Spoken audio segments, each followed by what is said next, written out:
첫 번째 문제. 오늘자 국제면에서는 이 작가의 절규라는 작품을 소개했습니다.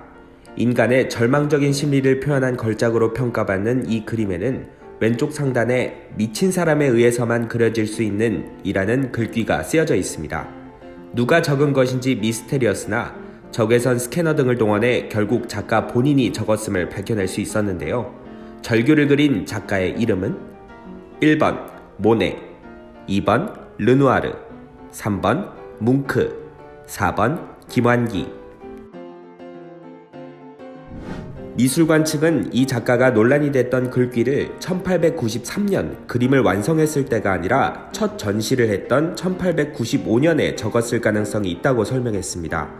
당시 정신상태가 정상이 아니라는 말이 돌았고 절규에 대해서도 혹평이 많아 상처를 입은 이 작가가 좌절감을 글씨로 표현한 것으로 보인다고 BBC는 보도했는데요. 그동안 일부 미술평론가들은 문제의 글귀를 누군가가 작품의 가치를 손상시키기 위해 적었다는 주장을 펴놨습니다. 절규는 순환을 겪은 작품입니다. 1994년 도난당했다가 3개월 만에 그림 구매자를 가장한 경찰의 함정수사로 되찾아왔는데요. 2004년에는 복면한 무장괴한 2명이 대낮에 관람객들을 위협한 뒤 이 작품을 훔쳐 달아났고 2006년 경찰이 되찾아온 적이 있었습니다. 당시 경찰은 대가를 치르지 않고 되찾아왔다고만 했고 어떻게 작품을 회수했는지는 구체적으로 공개하지 않았습니다. 두 번째 문제. 오늘자 김준의 막가섬 코너에서는 이 조개를 소개했습니다. 여수의 특산물이기도 한 이것은 키조개 관자와 돼지고기, 시금치 등을 곁들여 구워내는 삼합구이가 유명한데요. 수심이 얕은 펄에서 서식하며 조가비를 열고 이동하기 위해 내놓은 발이 새의 부리를 닮았다고 합니다. 비쌀 때는 조개 하나당 7,000원에서 8,000원도 호가한다는데 이 조개는 1번 전복, 2번 새조개, 3번 홍합, 4번 모시조개.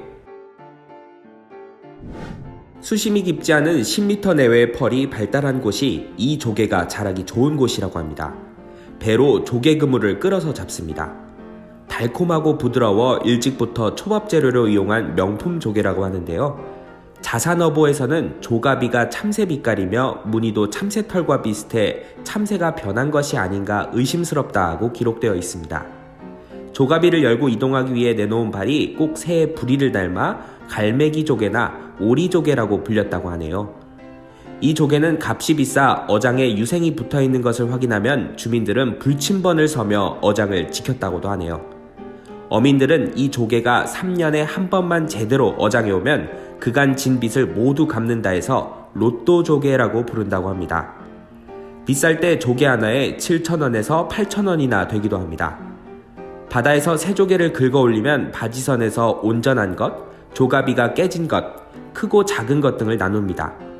각각 가격이 다르기 때문에 온종일 흔들리는 바지선에 쪼그리고 앉아 선별하는 작업이 필요하다고 하네요.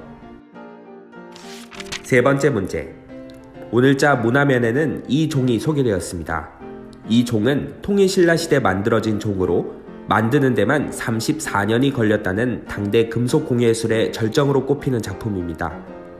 갓난아기를 넣어서 만들었다는 속설이 있었으나 현대의 성분 분석 결과 사람 뼈 성분은 발견되지 않았다고 합니다. 이 종은 1번 에밀레종, 2번 보신각종, 3번 차르종, 4번 빅벤. 마지막 문제. 각 가로줄과 세로줄에 1에서 6까지의 숫자를 한 번만 사용해 빈칸을 채워보세요. 빨간색 빈칸 3개의 합은 무엇일까요? 1번 8, 2번 9, 3번 10, 4번 11.